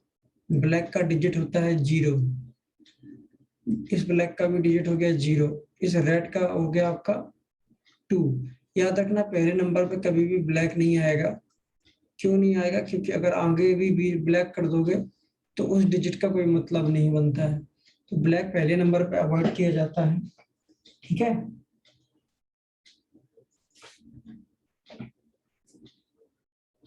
ये आपका 200 इंटू 10 की पावर, इसका मतलब होता है 10 नहीं होता है, इसका मतलब 1 होता है। ठीक है, तो ये हो गया 200 ओम ±5% ये इसका सही वैल्यू है। ये समझ में आ गया होगा आप लोगों को। मैं और एग्जांपल ले लेता हूँ। सुखदेव ने सही आंसर दिया है। एक मैं लेता हूँ ब्लू, रेड, ब्राउन, गोल्ड, ये कलर है। इसको सभी लोग ट्राई करो। पहला क्वेश्चन हो गया। दूसरा देता हूं मैं। सभी लोग कॉपी में इनके आंसर मुझे भेजो, कॉपी में सॉल्व करके सभी लोग, ठीक है। Yellow, blue, green, silver. एक और दे रहा हूं मैं, उसको सॉल्व करो सभी लोग। Orange, black,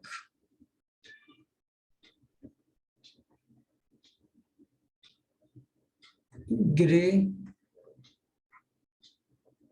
gold. एक और दे रहा हूं मैं, रेड, येलो, रेड, गोल्ड। ये 4 कलर मैंने दिए, इसको फटाफट आप लोग सॉल्व करिए। जिनको समझ में आ गया है वो उसको सॉल्व करने के लिए थोड़ा मेहनत कीजिए। ये 4 कलर मैंने दिए हैं आप लोगों को, ठीक है। फिर मैं इनका सॉल्यूशन बताऊंगा आप लोगों को। पहले चारों क्वेश्चन आप कॉपी में लिख लो। कॉपी में लिखने के बाद थोड़ी दूर जगह देख लो। ओप्पो A12 है। अब मैं आपको जानता नहीं हूँ, क्योंकि आप ओप्पो A12 से आए हो तो कोई मतलब नहीं बनता है। आप अपने नाम से अगर मीटिंग में नहीं आओगे तो मैं आपको रिस्पॉन्ड नहीं करूंगा, ठीक है। जो भी लोग मीटिंग में अपने नाम से नहीं आ सकते तो मैं उनके रिस्पॉन्ड नहीं करूंगा।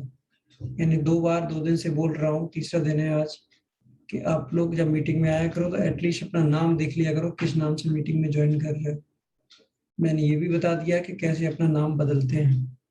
तो ओप्पो A12 आपका कोई नाम नहीं है, इसलिए मैं आपका रिस्पॉन्ड नहीं कर रहा हूँ, ठीक। बाकी जो लोग ये 4 क्वेश्चन देख रहे हैं इसको ट्राई करिए।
ठीक है, कुछ लोगों ने ट्राई किया होगा, मैं ट्राई कर रहा हूँ, ठीक है। शुभम सुखदेव भट्टाचार्य, आप जरा इससे मैच करवाना जो मैं सॉल्व कर रहा हूँ। तो पहला क्वेश्चन मैं सॉल्व करता हूँ ऊपर की साइड, ठीक है। ऊपर जगह है तो मैं ऊपर ही सॉल्व करता हूँ, उसको ध्यान से देखना आप लोग है। कलर आप लोग साइड में स्क्रीन से देखते जाना। ब्लू को मैं पीछे से सॉल्व करता हूँ, तो आप गोल्ड का कलर हो गया आपका टॉलरेंस जो हो गया 5%। ब्राउन का हो गया आपका 10⁻1, मल्टीप्लाई करूंगा 2, और ब्लू का कितना हो गया आपका 6। तो इसका जो आंसर आया 620 ±5%। पहले वाले का आंसर है ये। दूसरे वाले का मैं डायरेक्ट लिख रहा हूँ, ±10%। और ग्रीन का आपका हो गया, कितनी जीरो बढ़ाएंगे ग्रीन से? 5, 1 2 3 4 5, सीधे 5 जीरो बढ़ा दी। ब्लू का हो गया 6, येलो का हो गया 4। तो ये आपकी जो वैल्यू बन गई 4.6 मेगा ओम। तो ये बता दूंगा मेगा क्या होता है, ठीक है। ऑरेंज का मैं बताता हूँ सेकंड क्वेश्चन का आंसर। सेकंड वाले का जो आंसर है आपका, सेकंड वाले का जो आंसर है वो देखिए आप लोग, गोल्ड है ±5%, ठीक। ग्रे है तो ग्रे का क्या होता है 80। तो मैं 80 नहीं बढ़ा रहा हूँ क्योंकि जगह भर जाएगी, तो मैं सीधे गुणा कर रहा हूँ ब्लैक से एक 0 आ जाएगी, ऑरेंज से आपका 4 आ जाएगा, 3 आएगा। 3 0 10 की पावर 8, तो 10 की पावर 8, तो ये होगी 3 इंटू 10 की पावर 9 ओम की रेजिस्टेंस होगी, प्लस माइनस 5%। 10 की पावर 9 को क्या बोलते हैं? गीगा। ठीक है, गीगा बोलते हैं, ऐसे मेगा एमबीपीएस बोलते हैं, एमबीपीएस मेगाबाइट पर सेकंड, ऐसे उसको जीबीपीएस को बोलते हैं गीगाबाइट पर सेकंड। ठीक है, तो गीगा ओम हो गया, जी ओम हो गया है। मेगा ओम होता है, किलो ओम होता है, वैसे जी ओम हो गया। जी ओम का मतलब होता है गीगा ओम। वैसे इतनी बड़ी वैल्यू होती नहीं है, ठीक, बट अब यहाँ पे है तो करना पड़ेगा सब। तो गोल्ड का हो गया आपका चौथे क्वेश्चन का 5%। ठीक है, और 5% के बाद रेड का हो गया 10 की पावर 2, येलो का हो गया 4, और रेड का हो गया 2। तो ये हो गया आपका 2400 इंटू, सॉरी, प्लस माइनस 5%। ठीक, प्लस माइनस 5%। तो ये हो गया 2400 ओम का एक रेजिस्टेंस, आपका चौथे नंबर का आंसर। इस वाले का ये हो गया था आंसर, और इस वाले का ये आंसर था। तो इसमें इसको और एक दो तरीके से लिख सकते हैं। वो क्या तरीका है वो मैं आपको बताता हूँ। इसको किसी और नाम से भी, सुखदेव जी, और आप ले लो माइक, क्या कह रहे हो सुखदेव जी, आप माइक ले लो। सुखदेव भट्टाचार्य, माइक ले लो आप। हाँ हेलो सर। हाँ बोलिए। हाँ बोलिए सर, मेरा सब भी हो गया। ओके, जो मैंने सॉल्व किए हैं इससे आपके मैच कर रहे हैं? हाँ मैच कर गया। ठीक है, ठीक है, तो मतलब आपको समझ में आ रहा है। तो 2400 ओम का रेजिस्टेंस जो है, इसको एक तरीके से और लिख सकते हैं। देखो 2400 को मैं एक तरीके से कैसे लिख सकता हूँ, इसमें मैं 1000 से भाग कर दूं, तो ये बन जाएगा 2.4 किलो ओम, यही बनेगा। हाँ हाँ हाँ। तो इसको मैं के को वह जगह बदल दूंगा, 2K4। यहाँ के लगा है उसका मतलब दशमलव है, 2K4 ऐसे बोला जाता है, ना नंबर 2K4। ना बोलना पड़े। हाँ, 2K4 का मतलब होता है 2400 ओम का रेजिस्टेंस। ये मैं लिखता हूँ 3K2। अगर मैंने कहा 3K2 को आप 4 बैंड में बनाइए, और बोल दिया मैंने इसको, इसी को आप 5 बैंड में बनाइए, तो कलर अलग अलग हो जाएंगे लेकिन वैल्यू सेम रहेगी। कलर अलग अलग हो जाएंगे, वैल्यू सेम रहेगी। कैसे? 3K2 को आप कैसे लिखोगे? के की जगह दशमलव लगा दो, ठीक, जहां हाँ दशमलव के है उसके आगे 2 लिख दो। के दशमलव लग गया तो के को हटा दो फिर यहाँ से, तो 3.2K। ठीक, हाँ 3.2K को हम लोग कैसे लिखेंगे? 3K2 ऐसे लिखेंगे ना। हाँ। इसको मैं और समझा देता हूँ यहाँ पे जिनको कम समझ में आता है। 3.2 इंटू 1000, के का मतलब होता है 1000, के का मतलब होता है 1000, बड़ी एम का मतलब होता है 10 लाख, बड़ी जी का मतलब होता है 9 जीरो। 9 जीरो अगर आपकी हैं तो आपकी क्या हो गई? बड़ी जी। तो 3 जीरो है तो के, और 6 जीरो है तो आपकी, ये 6 जीरो लानी पड़ेगी, 6 जीरो हो गई तो मैम। ठीक है, mega ohm, kilo ohm, giga ohm. ठीक है, गीगा बोलते हैं इसको। ठीक है, जैसे छोटी एम बनी है तो इसको क्या बोलते हैं? 1/1000 मिली बोलते हैं इसको, 10 की पावर -3 मिली लीटर बोलते हैं ना, मिलीग्राम मिलीलीटर। वैसे ये आपकी होगी माइनस में, और ऐसे माइक्रो बोलते हैं 10 की पावर -6 को। ठीक, और 10 की पावर -9 को बोलते हैं नैनो। मैं पिछली बार भी कंफ्यूज था, नैनो 10 की पावर -9 को बोलते हैं, श्योर नहीं हूं मैं, क्योंकि शायद मैं एक बार चेक कर लेता हूँ। इसको मैं चेक कर लूंगा। 10 की पावर -9 को माइक्रोस को बोलते हैं मिली, माइक्रो, नैनो, नैनो। ठीक है, वो मैं देख लूंगा एक बार, 10 की पावर 9 बोलते हैं नहीं बोलते, इसको मैं चेक कर लूंगा एक बार। ठीक है, ये होते हैं, थोड़ा टेक्निकल मैथ हो गई। तो आपको रेफरेंस से कलर कोड ऐसे निकालने आने चाहिए। कुछ लोग मैसेज भेज रहे हैं, माइक चालू कर, ऐसी हिंदी लिखते हैं ये। रोहित हरीश धाकरे।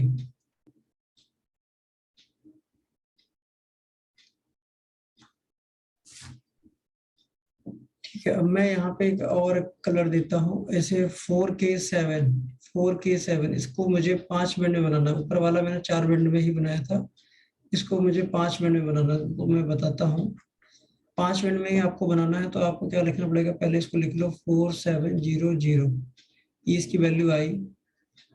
अब इसको मुझे 5 जगह बनाना, तो आप पहले 5 जगह फिक्स कर लो, ठीक है। पहले पर लास्ट वाले पे टॉलरेंस आना है, सेकंड पे मल्टीप्लायर आना है, और आगे 3 पे आपकी डिजिट आनी है ना। ऐसे ही तो बनाओगे ना इसको 5 मिनट में।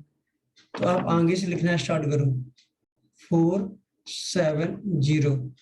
अब सारे डिजिट आपके चले गए, एक डिजिट रह गया, तो उसके लिए आप 10 यहाँ पे लिख दो। और टॉलरेंस अगर दिया नहीं गया है तो आप चाहे यहाँ पे गोल्ड डाल सकते हो, चाहे आप सिल्वर डाल सकते हो, जो आपका दिल करे वो डाल सकते हो, ठीक है, अगर क्वेश्चन में दिया नहीं गया है तो। ठीक, सर एक बात पूछना था।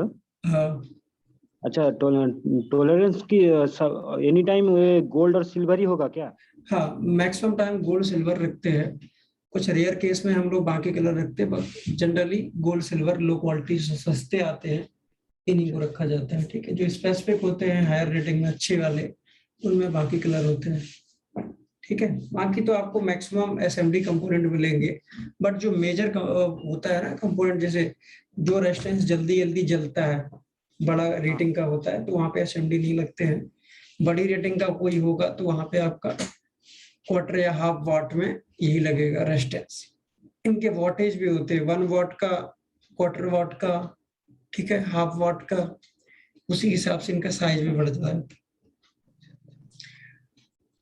तो ये गोल्ड सिल्वर कोई भी रख सकते हो। अब यहाँ पे मल्टीप्लायर पे आपको एक 0 बढ़ानी है, तो 10 की पावर 1, यहाँ पे 0 है, तो 0 के लिए ये क्या है, डिजिट, तो डिजिट के लिए ब्लैक हो गया, ब्लैक का डिजिट 0 होता है।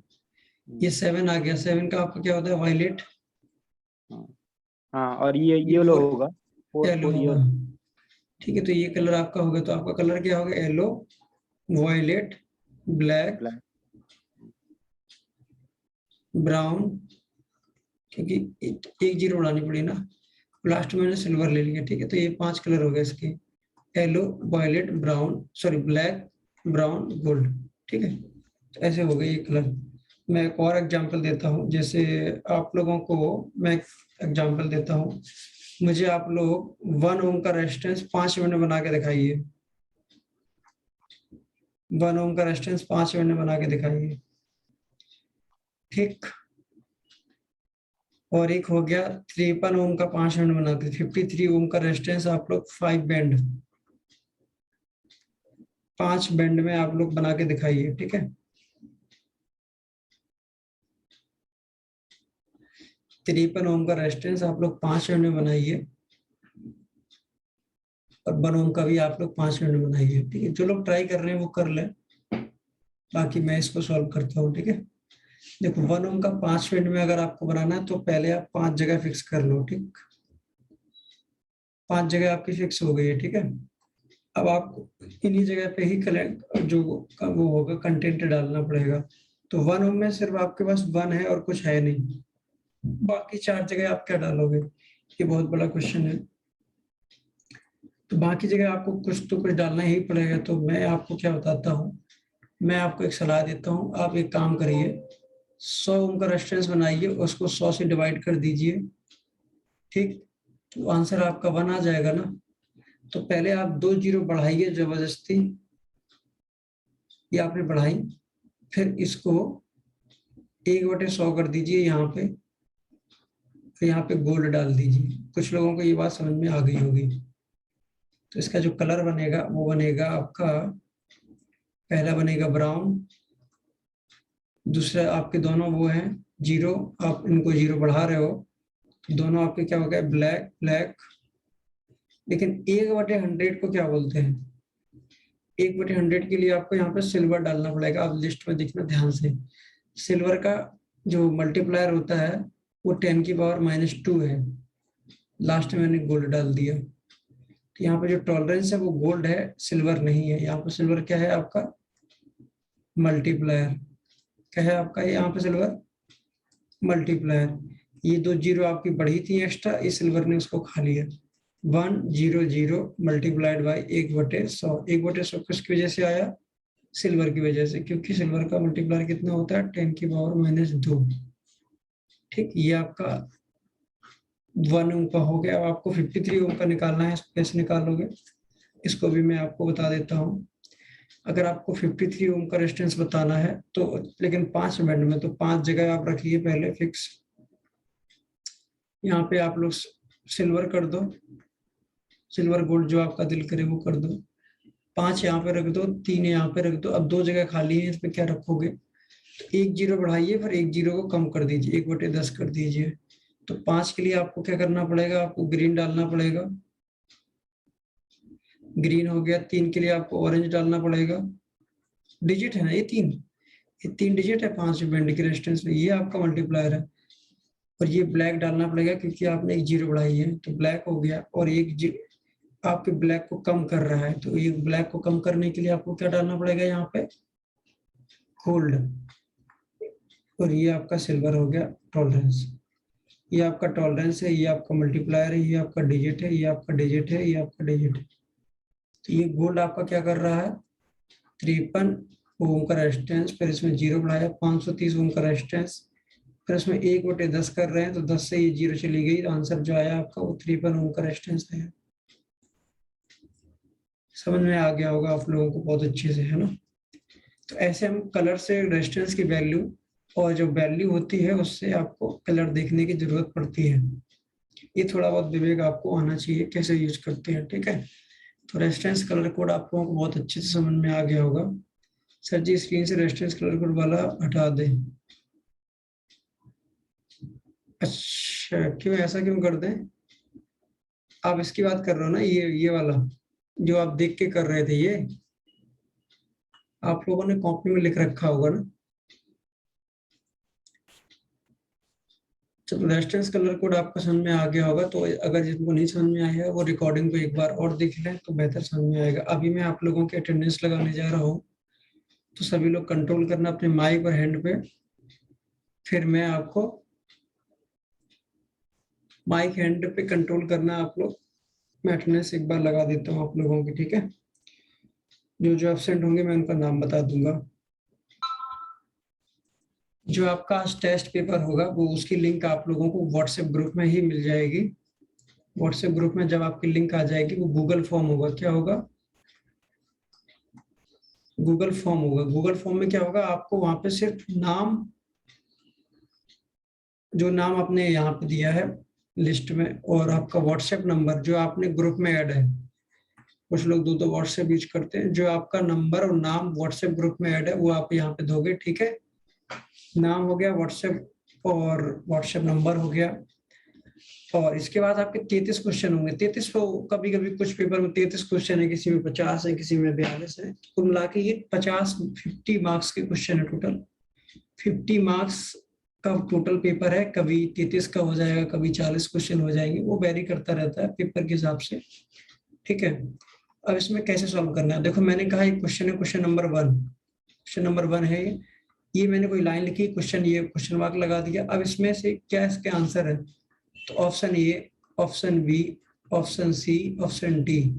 अगर ये सर्किल में ऑप्शन दिए गए, ये सर्किल दिख रहा है ना गोले गोले में, अगर ये सर्किल में, सर प्लीज कल डॉक ने, अरे सचिन जी अब ये मुझे पढ़ाने दिया करो, अब ऐसे बीच में डिस्टर्ब मत किया करो, ठीक है? तो option A, option B, option C, option D, अगर ये सर्किल में है, ऐसे सर्किल में, तो आपका इनमें से 4 ऑप्शन में से कोई एक ऑप्शन सही होगा, उसको आपको टच करना है, ऑटोमेटिक वो सिलेक्ट हो जाएगा, ठीक है? जैसे आप टच करोगे वो सिलेक्ट हो जाएगा, ठीक? अगर ऑप्शन आपके ऐसे आते हैं डब्बे में, ऐसे गोल चौकोर डब्बे में, और ऑप्शन आपके एक से ज्यादा आते हैं, तो ऐसे क्वेश्चन के आपको नंबर भी ज्यादा मिलेंगे, और इसके ऑप्शन 2 से 3, 4 ज्यादा सही हो सकते हैं इसके ऑप्शन। समझ गया मेरी बात? तो ऐसे क्वेश्चन के ऑप्शन आपके ज्यादा सही हो सकते हैं, एक सही नहीं होगा अगर आपके डब्बे बने हैं तो।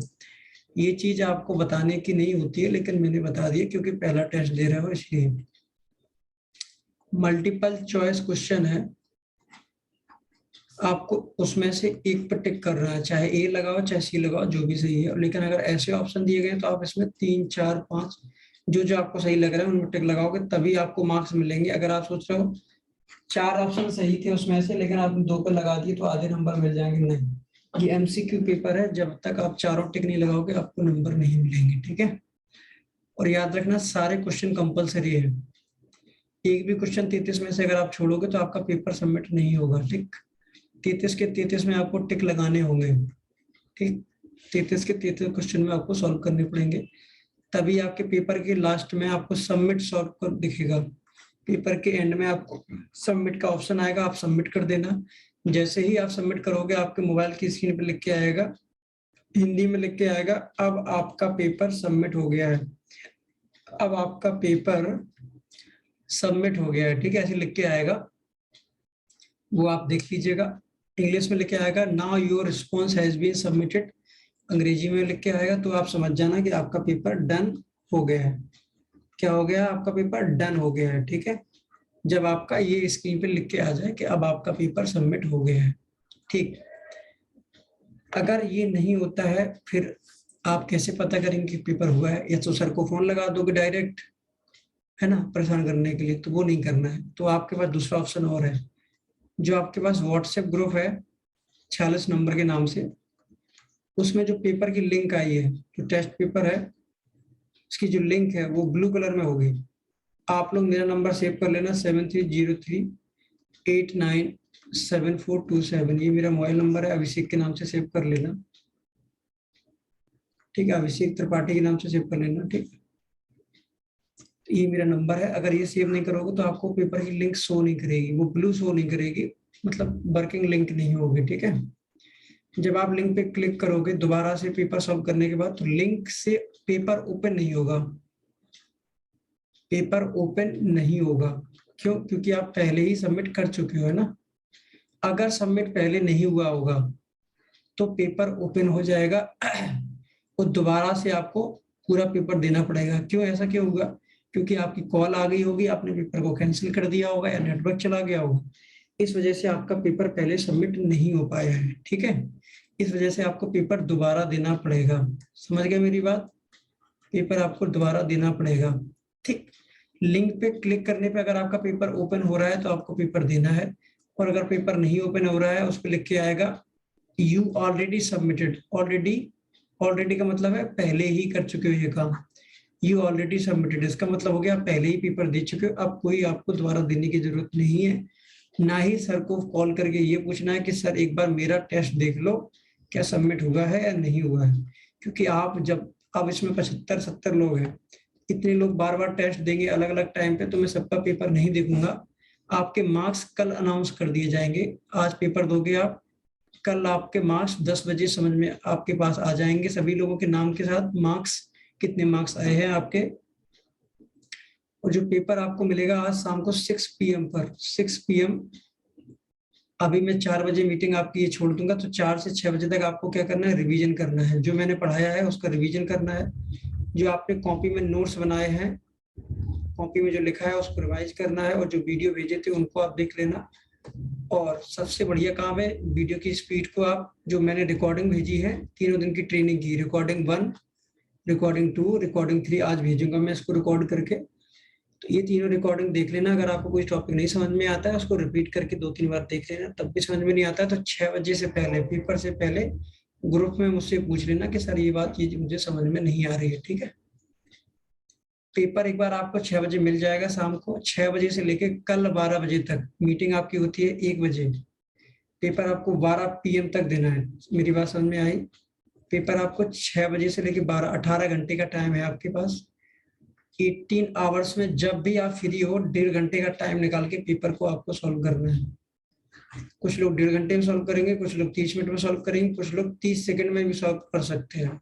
तो ये कतई मूर्ख लोग हैं जो 30 सेकंड में पेपर को सॉल्व करेंगे, ठीक है। तो पेपर को जितना टाइम है उतना टाइम दो, और आराम से रिवीजन करके अच्छे से क्वेश्चन पढ़ के ऑप्शन देख के सॉल्व करें, अपना दिमाग लगाएं। लाइफ में कोई भी टेस्ट आए उसको सीरियस लेके ही देना चाहिए, ठीक है। कुछ लोग 5 मिनट में सॉल्व करेंगे, कतई मूर्ख हैं वो लोग, उनको लगता है वो तुर्रम कहाँ है वो।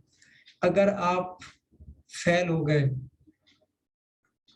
तो आपको ट्रेनिंग से हटा दिया जाएगा, ग्रुप से मैडम रिमूव कर देंगी आपको, फिर आपकी ट्रेनिंग नहीं होगी, आपकी जगह किसी और की हायरिंग होगी फिर, ठीक है। और कहीं मुझे ये पता चल गया कि आपने टेस्ट पेपर 5 मिनट में सॉल्व किया है, वो टाइम आता है मेरे पास कि कितने देर में आपने सॉल्व किया है, तो मैं बोल दूंगा ये बंदा सीरियस नहीं है टेस्ट वेस्ट देने के लिए ना ट्रेनिंग लेने के लिए, इसको मैडम हटा देंगे, ठीक है। तो पेपर आपका 1.5 घंटे का है, ठीक है। 1 घंटा 1.5 घंटे का आपका पेपर है, 1 घंटा 30 मिनट का। इसको पूरा टाइम लीजिए, रिवीजन कीजिए, फिर सॉल्व कीजिए। और आपको ये पता है जो सारे टेस्ट में 6 टेस्ट होने हैं आप लोगों के पूरे, 6 टेस्ट में जो फर्स्ट पोजीशन पर रहेगा, सेकंड पर रहेगा और जो थर्ड पर रहेगा, 3 पोजीशन में जो भी रहेंगे उनकी शॉपी पे उनको अवार्ड भेज दिए जाएंगे। अवार्ड मतलब जो भी आपको गिफ्ट रहेगा वो आपको शॉपी पे आपको मिल जाएगा। तो टेस्ट पेपर देते समय ये बिल्कुल ध्यान रखें कि रिवीजन पेपर में वही सब आएगा जो मैंने पढ़ाया है, बट अपना दिमाग ओपन रखना है, क्योंकि जो जो मैंने पढ़ाया बिल्कुल ऐसे ही नहीं पूछा जाएगा। थोड़ा लेफ्ट थोड़ा राइट करके थोड़ा बहुत आपका दिमाग चेक किया जाएगा। सिंपल सी चीजें हैं वो आपसे पूछी जाएंगी, ठीक है। जैसे इतने वाट का लोड चल रहा है तो कितने एम्पीयर का करंट आएगा, तो आपको ये पता होना चाहिए। पावर इक्वल टू मैंने बताया वोल्टेज इंटू करंट होता है, तो पावर में डिवाइड कर दो वोल्टेज से। इतना तो मैं हाथ खोल के थोड़ा ना बताऊंगा सारी चीजें, इतना तो आपको आना चाहिए, क्योंकि आप इंटरव्यू दे के आए हो और आपको इंजीनियर बनना है, दूसरे लोगों को समझाना है सील कैसे होती है, तो पहले खुद को भी तो कुछ चीजें आनी चाहिए। तो इसलिए मैं कह रहा हूँ रिवीजन कर लेना 6 बजे तक खूब आराम से। मैं इसकी रिकॉर्डिंग आपको सेंड कर देता हूँ आधे घंटे बाद रिकॉर्डिंग आपको मिल जाएगी। आपको रिकॉर्डिंग देख लीजिएगा पुराना दोबारा से, पुरानी भी रिकॉर्डिंग देख लीजिएगा, फिर आप पेपर को दीजिए 6 बजे से। आप 6 बजे पेपर दे सकते हैं, 7 बजे पेपर दे सकते हैं, 9 बजे पेपर दे सकते हैं, रात में 12 बजे, 1 बजे, 3 बजे, 6 बजे, जब आपका दिल करे, जब आपको लगे कि मेरा रिवीजन पूरा हो गया है, तब आप अपना टेस्ट पेपर दे सकते हो। कोई जरूरी नहीं कि 6 बजे ही सबको टेस्ट देना है, आप लोग जब रिवीजन कर ले तब देना है। लेकिन कल 12 बजे दिन से पहले, कल 12 बजे का मतलब है मीटिंग के 1 घंटा पहले।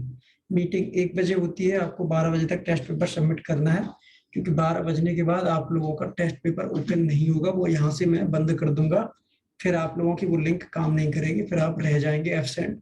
अगर टेस्ट पेपर में एब्सेंट हो गए तो समझ लो आप मीटिंग में एब्सेंट हो गए, मतलब आप ट्रेनिंग से एब्सेंट हो गए, आपकी ट्रेनिंग कल ही खत्म हो जाएगी फिर। तो ये ध्यान रखना, टेस्ट पेपर सभी को देना है, पूरा पढ़ के देना है। जो फेल होंगे वो फेल हो जाएंगे, और जो मीडियम रहेंगे, एवरेज रहेंगे या फिर बढ़िया परफॉर्म करेंगे, जो बहुत बढ़िया करेंगे उनको अवार्ड मिलेंगे, जो एवरेज परफॉर्म करेंगे वो दोबारा हार्ड वर्क करें तो अगली बार में वो अच्छा परफॉर्म कर ही ले जाएंगे, ठीक है। जो फेल हो जाएंगे वो फेल हो जाएंगे, ट्रेनिंग से भी वो बाहर कर दिए जाएंगे, ठीक है। तो प्रॉपर आप लोग रिवीजन करके ही टेस्ट दें, जो पढ़ाया है वही आएगा। सुशील सिंह को कुछ पूछना है तो माइक ले लो। माइक क्यों नहीं लेते हो? बोली सुशील जी, क्या पूछना है? सर ये क्वेश्चन जो आप बताए हैं विकल्प वाला, तो सर ऑब्जेक्टिव तो है, लेकिन आपने बताया चारों के चारों करने हैं, कैसे कैसे मतलब चारों में टिक चार कैसे ऑप्शन लगा? होंगे, 4 ऑप्शन होंगे, उनमें से एक पे टिक करना है, ठीक है। हाँ सर, वो तो मैंने बहुत बार दी, वही मैं कंफ्यूज था कि चारों में कैसे करना है। हाँ, वो एक 2 टाइप के क्वेश्चन होंगे, जैसे मैंने कहा, जिसमें ऑप्शन गोल्ड में होंगे उसमें एक पे टिक होगा, जिसमें एस टाइप के ऑप्शन होंगे उसमें मल्टीपल पे टिक होगा, 2 पे टिक हो जाएगा। सर 2 पे होंगे, क्वेश्चन कितने होंगे टोटल? टोटल मतलब एक क्वेश्चन क्वेश्चन। 35 क्वेश्चन होंगे, और हर क्वेश्चन में 4 ऑप्शन होंगे, लेकिन 2-3 क्वेश्चन ऐसे होंगे जिसमें ऑप्शन 4 से ज्यादा होंगे, ठीक है। अच्छा जी। 5 भी ऑप्शन हो सकते हैं, 6 भी और ऑप्शन हो कितने बजे सकते से हैं। पेपर शुरू होगा सर? मैंने पूरी बात समझाई है, इसकी नहीं सर, वो रिकॉर्डिंग भी आवाज मैंने कर बहुत ली मेरे है। यहाँ नेटवर्क का थोड़ा मैंने इसकी कट है। रिकॉर्डिंग कर ली है सर, इस मीटिंग को आप लास्ट में दोबारा से देख लीजिएगा। ठीक ठीक छह सर। बजे से पेपर होगा आज शाम को। आप जी कल 12 बजे तक इसको दे सकते हो, 18 घंटे का टाइम है। 18 घंटे में आप कोई भी 1.5 घंटा आप निकाल लो, जब आप फ्री हो कंफर्टेबल हो उसमें पेपर दो। जी ठीक है, मेरी बात समझ में आ गई? बिल्कुल सर। सर ये प्लीज सर मेरा अटेंडेंस कल का लगा दीजिए। और कृपा करके आप लोग सभी लोग टेस्ट पेपर गूगल क्रोम से ओपन करें। सर गूगल मेरा क्रोम कल सभी का के मोबाइल। अटेंडेंस लगा दीजिए। सुशील जी, मैं म्यूट कर दूंगा अगर आप बार बार एक ही चीज बोलते रहे तो। ठीक है सर। मैंने आपको बताया है कि पहले मैंने जो आपको कल पढ़ाया था उसका मुझे फोटो भेज देना। मैं भेज देख देंगे सर। लूंगा कल आप मीटिंग में थे या नहीं थे। जी सर, वही पट्टी करवा रहे थे सर ठीक आपका। है, तो फिर मैं आपके प्रेजेंट लगा दूंगा, लेकिन आप बार बार यही बोलोगे, ये सही नहीं है, ठीक है। सर ऊपर ध्यान सैलरी रखा तो करो। कट जाएगी मेरी सर। गूगल क्रोम सबके मोबाइल में होगा, तो सब लोग कोशिश करना कि जो गूगल की लिंक आएगी वो गूगल क्रोम से ओपन करें। कुछ लोगों के मोबाइल में ओपेरा मिनी होगा, है ना, या फिर यूसी ब्राउजर होगा। ये बकवास ब्राउजर जो चाइना के हैं इनको हटा दो, कोई काम के नहीं होते। ये गूगल क्रोम सब में बढ़िया होता है।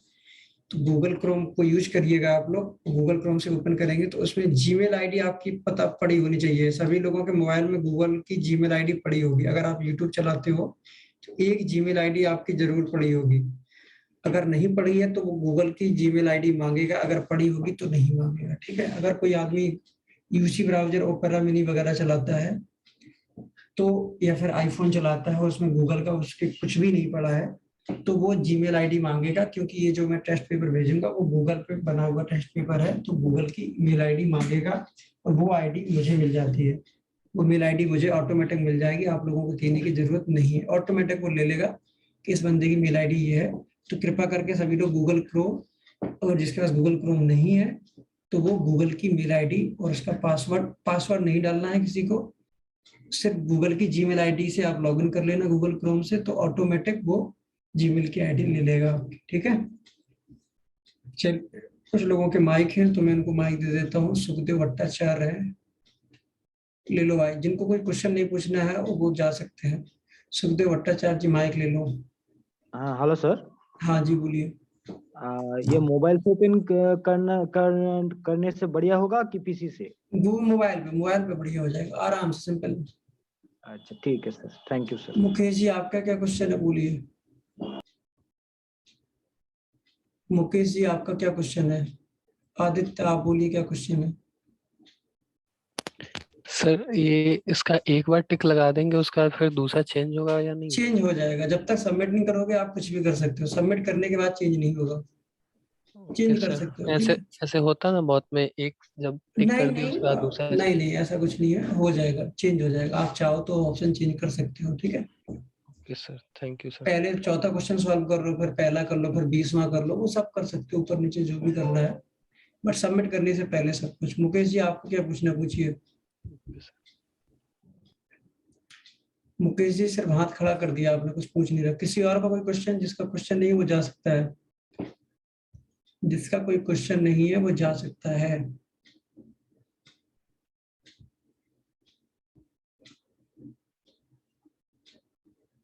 ठीक है, कोई क्वेश्चन नहीं किसी का, मैं मीटिंग को एंड कर रहा हूँ, ठीक है। चलिए बाय बाय, रिवीजन कर लेना, अच्छे से टेस्ट देना सभी लोग, ठीक है।